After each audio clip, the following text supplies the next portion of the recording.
Hi all, welcome to automated resolution of terminated process on Windows operating system using Zabbix and Rundeck. In this video, we are going to demonstrate resolution of identifying and restoring a terminated process from log files on Windows operating system using alerts from Zabbix and resolution from the Rundeck.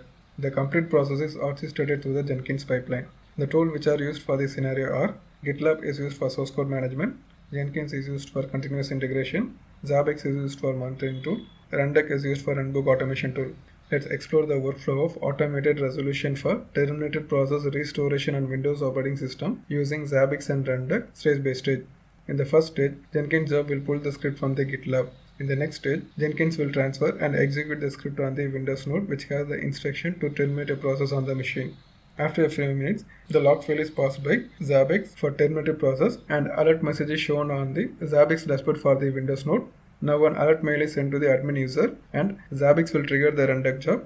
In the next stage, the Rundeck job will execute the script to restore the terminated process on the Windows machine. Once the Rundeck job completes, the terminated process would have been restored and it has come back to normal on the Windows node and the resolution email is sent to the admin user. Finally, the terminated process restoration resolved message is shown on the Zabbix dashboard for the Windows node.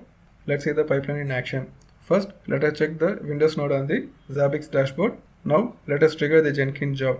In the first stage, the Jenkins pipeline job is pulling the script from the GitLab. In the next stage, Jenkins will be transferred and execute the script on the Windows node. In the next stage, the terminated process detailed alert message is shown on the Zabbix dashboard and an alert mail is sent to the admin user. In the next stage, a Rundeck job alert is triggered from Zabbix. Now, the Rundeck job will execute the script to resolve the terminated process and restore the same on the Windows machine, and the resolved email from the Rundeck is sent to the admin user. Finally, the resolution of the terminated process for the Windows node is shown on the Zabbix dashboard and then resolved email is sent to the admin user. This is the complete workflow of automated resolution for terminated process restored on Windows operating system using Zabbix and Rundeck. For more information, please browse www.zabbix.com. Please follow us on social media. Links are available in the description. Like, share and comment on this video. Subscribe to our channel for the latest happening on the DevOps. Thank you for watching this video.